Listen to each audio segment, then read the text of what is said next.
Ricky Martinez. I am 23 years old, from Pflugerville, Texas. There you go. What position do you play, Rick? I play infield, play wherever they need me. Mainly short, second, third, but I'll go catch, pitch, bullpen, clean up the dirt, the batter's box, anything they need. There you go. Love the energy there. Go ahead. Okay. I kind of want to start talking about the game on Friday, and Cool. you're the first Hops player in history to steal home. Yeah. So kind of walk me through like what was going through your head, like what that was like, and then I guess did you even know that that was kind of the benchmark you were hitting, like the first Hops player? Just kind of run me through that. Yeah. I mean, no clue about the history or records or anything like that. But I mean, obviously they were playing a big shift with Jersey up, being a left-handed hitter, and so. We talk about it a lot with the base running aspect of pretty much get as much room as you can, that their basement allows you to. And so I wasn't planned or anything like that. It was just when Jersey came up, Vihey kind of told me at the beginning, and was like, hey, just stay out there and see if he lobs it back. And if he lobs it back, go ahead and go. And he didn't do that. And then once we got to 2 strikes, he was like, go right when he comes set. Just go when he comes set. So I was like, all right, well, if he's giving me the green light, like, let's just see what happens, So thankfully it played out, in our hands and kind of in our benefit. So it was definitely cool to be a part of. Yeah. Have you done that before? Nah, nothing like that. That was the most and it was real casual. Like in the moment, like now looking back, I'm like, dang, that was really sick. But at the time, it was just like, just stole. Like, it is what it is. All right. But yeah, it ended up being the winning run. Yeah. And that was one of the things too. Is I think the score was 3-1 at the time. And so when I scored, I was like, it's just a little extra cushion, it wasn't that big of a deal. And then, looking back, I was like, okay, that run actually mattered. Like, we really needed it, so, cool for sure. Yeah, that was really awesome. Okay, and then, obviously, like, I've only worked here since 2019, but I recognize your name being in the lineup here again with us, so maybe you can just kind of walk us through, what's it like being back in Hillsboro, and then, let's just start there. Yeah, I mean, Hillsboro is kind of becoming like a second home, like a home away from home. It's nice to have some familiarity, be comfortable with the area. That's huge, and I mean this is all I know from minor league baseball, right? Mm-hmm. So other guys have different experiences and stuff, and everything that I've heard is just like, hey, this is top notch. And so to be back here, 2 years in a row is like, cool. This is the place I'd rather be rather than anywhere else. So it's definitely been fun, man. The fans have been awesome. Hopefully we can get more here because that was one of the big, I guess, like selling points of the area was just the atmosphere, the environment when you're playing and stuff, especially in the ninth, the towels get going and everything. It's just a cool vibe for sure. So nothing but good things to say. It's definitely nostalgic. Kind of walking back in for the first time, you're like, yep, this smells like the Hillsboro locker room, right? Like this is it. This is the turf. So it's cool, and I know a lot of the other guys that were here in 19 feel the same way too. Yeah. Maybe you can talk about that a little bit. What's it like been? You got Jersey back, you have English. How is it kind of reconnecting with those guys and playing with them on the field again? Yeah, it's awesome. I mean, those are like my best friends. I got to spend a lot of time with Jersey in the off season, and he helped me out a lot, just in different areas of life and stuff like that. So he's definitely become a good friend. Same thing with Tristan, and really a lot of the pitchers. I mean, just a lot of the guys that were here in 19 and stuff. Mm-hmm. And so it's just been fun. It's kind of like a deja vu a little bit. Some of the games you're like, this looks weirdly familiar. You know what I mean? Especially being 2 years removed. But I mean, it's all good. All good things for sure. So. And then do you want to talk about the 2019 championship and like what that meant to you and what that was like? Obviously, it's kind of 2 years ago now, but and then that happening and then to go without a season the next year, what was that like? Yeah, I mean, you're kind of riding like the highest of highs, right? Your first year in pro ball, you win the whole thing and stuff. Everything's all good and gravy, and then you're looking for that next step, and then at spring training, it just kind of got cut, right? It was just ended, right? There was no more baseball and stuff, so it was definitely a tough time.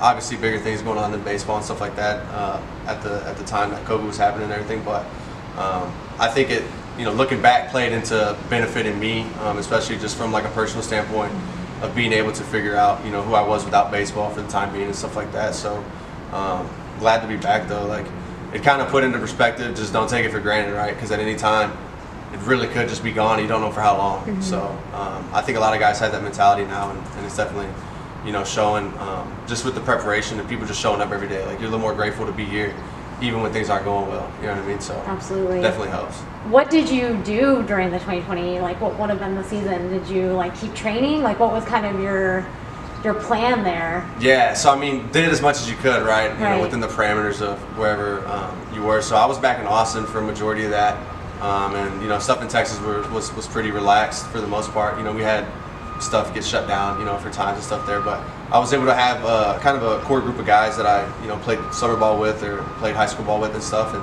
they're playing professionally now too. So we were able to kind of link up and keep with our routines and kind of keep our skills sharpened and stuff like that. So.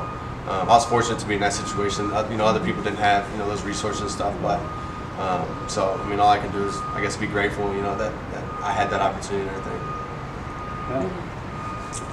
Yeah. You touched on there, like, kind of life without baseball, you know, and getting to know yourself a little bit. What did you study at school, and say baseball was to end for you? Like, what would you be doing? What would you want to do? Yeah, so I haven't really thought about, I guess, exactly what I'd be doing. I studied sociology when I was at Tennessee. I got one semester left for my degree. I'm really into art, like just any form of art, right? Like I like tattoos, kind of body art, but also like film. That kind of, you know, I kind of see that as an art form, or even like dancing. But I don't know if I'm more of an appreciator rather than like someone that would want to create. Even like just videos, like montage videos and stuff. I'm like, hey, that's cool the way they edited those. So I don't know, maybe something within that, but I really haven't thought about it. I'm just pretty much riding the baseball wave and just seeing what happens, and then figure it out once that day comes, right? That's perfect. Yeah. Assumedly, you know, goal for you would be everyday big leaguer, right? Sure. I mean, at this point, you know, what do you feel like you need to do to continue preparing for that? What are some of your ultimate career goals? Yeah, I mean, I guess from like a numbers perspective, I don't really have any goals of like I want to win this or do this.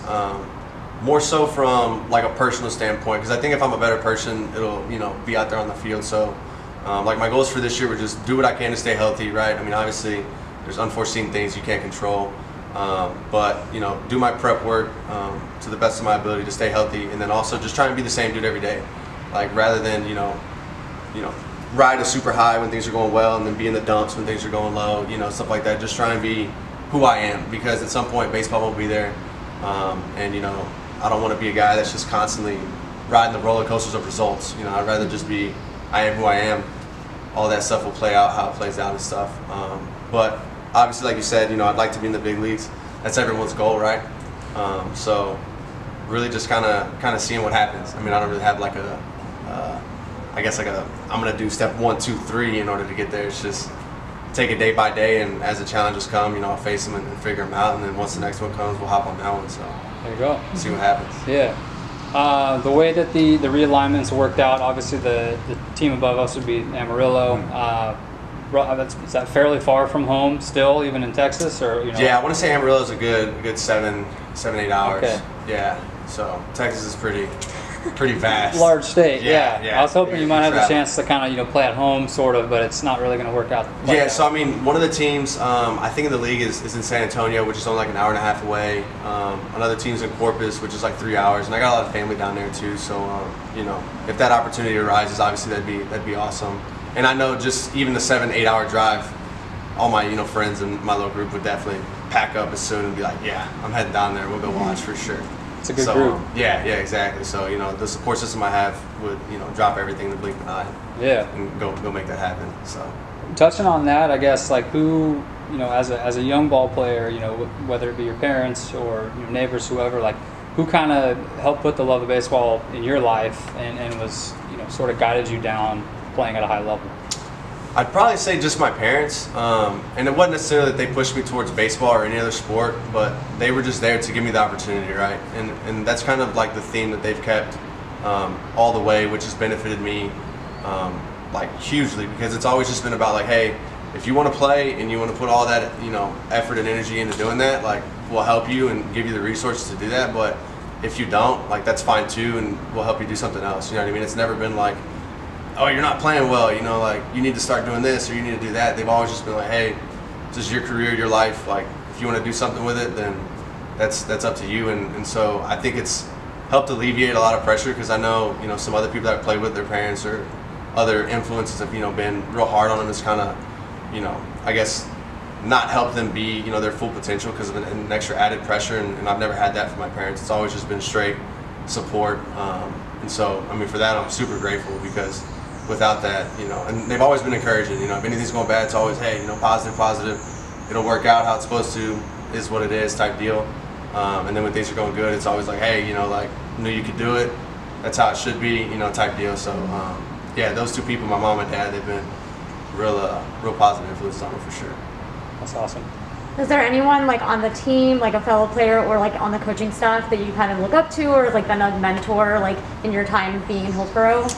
You know, I would say Yerzy is like a real specific guy that I could, you know, look to. I think this past offseason I ended up living with him there in Scottsdale and stuff, and so he's definitely showed me how to be a professional and kind of take like a whole bunch of little things that I necessarily wasn't, I guess, super like focused on, and just really being like, hey, like, all these little things are going to add up and end up making a big difference type deal. And so he definitely helped me with that. But I think I can kind of pick, I mean, really little things from everyone, all the coaches, all the players. And that's kind of how I've always been, of like, even if they just do one little thing, you know, better than what I do, I'm always like, all right, well, I'm going to take that and try and learn from that to kind of make me the player that I want to be, or the person I want to be. So I say Yerzy, but in a grand scheme of things, I think really everyone that's been around here, and you know, that's a testament to the Diamondbacks and all the, you know, players and staff that they've, you know, hooked around, and even with the Hops, I mean, just the culture and the people in general.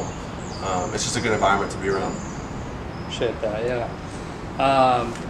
What was your draft experience like? I mean, if I remember right, 11th rounder, 12th rounder? 18th, my apologies. No, don't worry. You know, what was that like? Were you at home? Were you working out? You get a phone call from your agent? Like, how'd that all come together? I was expecting to go on day 3, which I want to say was a Wednesday at the time, and so that previous weekend we were in Chapel Hill. We played North Carolina in the regional.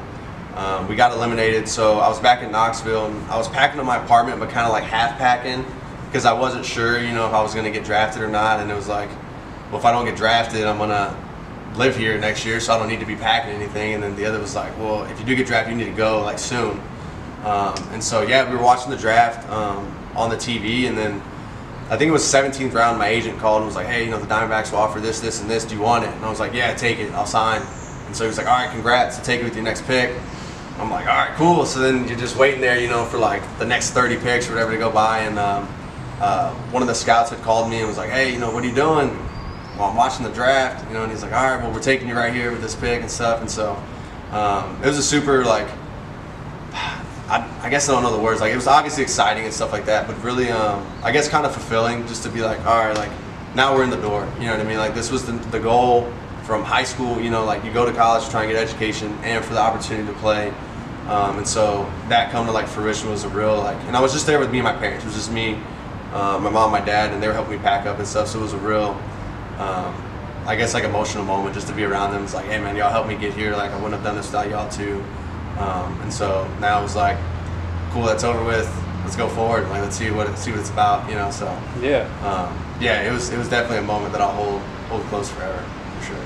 Well, and even kind of segue into sort of my next question, like, you hit leadoff for us in our first game, so you got to see the first pitch of the 2019 season for the Hops in Eugene. Like, how did that? I mean, that's like a 4 or 5 day period where you're in Arizona, you fly to Portland, you're in Hillsboro working out, and then it's go time. Like, yeah. Like, how did you feel, I guess, stepping into the box for your first AB? Yeah, so I mean, it was definitely exhilarating, like a little bit scary, because like you said, it was quick. Like, I went down, I think I got in there, like, I got drafted on Wednesday, went down to Arizona on Friday, and then we flew out like Monday morning at 5 a.m. To come out here, and then games started, you know, a couple of days after that. And I remember Chewy, he was telling us, because I, you know, obviously I'm like, dude, I'm going to see the first pitch of the game, like, I'm going to be hitting, you know, I usually don't hit leadoff.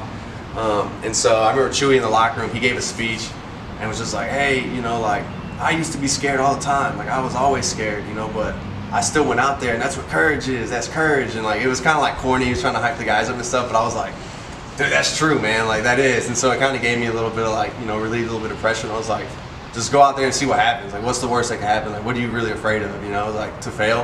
Who cares? You know, like, it's just a game at the end of the day. Like, we're out here trying to get better and trying to go to the next level and stuff. So what's the worst that could happen is you put yourself out there, like, and fail. Like, it's really not that big of a deal. Like, what's, you know, you have to try. Like, that's pretty much the whole goal. So yeah, it was fun, man. It was a really good experience, and I got to play third too. I hadn't played third in a couple years. Like, first ball, you know, I was getting you know, made a play, and I was like, all right, once you have a little bit of success, then you know, okay, I belong at this level, I can hang here. Now it's about doing it, a little more consistent every day. So, but was it Leighton and Grande at short and second? Yeah, I think so. Yeah, or vice versa. Yeah. Okay, interesting. I think that's what I have for now. Do you want to do your quick hitting questions? I didn't write any down. Okay, so these are like game day program questions. So like, favorite food? Favorite food, my dad's enchiladas. Yeah, chicken and cheese enchiladas. Yeah, I'm going Mexican food across the board, but those ones specifically for sure. Can't beat that. Favorite movie or TV show? Favorite movie, Remember the Titans. TV show, I might go with Peaky Blinders. Yeah, big Peaky Blinders guy. Solid. Oh yeah. Favorite music artist? Favorite music artist? Ooh, tough one. I guess J. Cole. Okay. I'm kind of more of a lyricist kind of guy. You have great walk-up song choices. I remember you had the Phoenix song in 2019. Yep, 1901. Yeah. Shout out Andy Yerzy. Yeah, he put me on there. I was like, dude, my other song doesn't have any hits in it, man. I need something. And so he gave me that one, and I rode with it till the end of the year. So yeah, shouts out.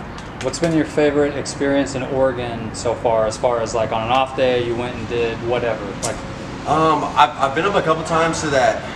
I don't know, is it Multnomah Falls? Multnomah Falls. Okay, yeah.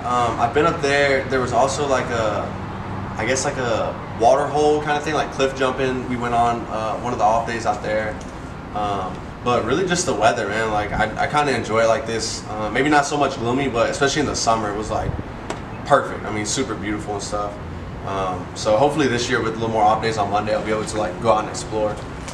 But yeah, I mean, the baseball obviously is top notch too. So can't complain there. There you go. Anything else? What would be, I guess, if you have either a quote or a piece of advice, like what's been the best piece of advice or quote given to you? That's probably the hardest question. Yeah. I guess kind of the wave that I'm on now is just like, it is what it is, right? Because I think in baseball, like you fail a lot, or you may have like really good successes and stuff, but it's kind of always like, all right, it happened, on to the next. Like that situation or whatever happened, it just is what it is. You know what I mean? Like don't dwell on it. You don't have to have any emotional feelings about, whether they're good or bad. To just kind of keep me more like level the whole time, rather than like, oh, something really good happened, oh, okay, yeah, that was a really good experience, whatever, man, that was a really bad one. It's just always like, hey, the experience just is, it just is an experience, like move on and kind of keep going. So I guess that would be a quote that I guess sticks out to me the most. And then the other thing is just to keep moving forward. Like that's really, things are going to play out how they're supposed to play out at the end of the day. So if you can do, what you need to do and you're handling, checking all the boxes, as far as preparation and kind of getting ready and stuff, then you can be content with that and move forward with whatever happens, right? Because, I mean, you controlled what you controlled. So that's about it. Perfect. I don't have anything else, so thanks for chatting with us. Yeah, no, absolutely. Thanks, Rick. Appreciate y'all.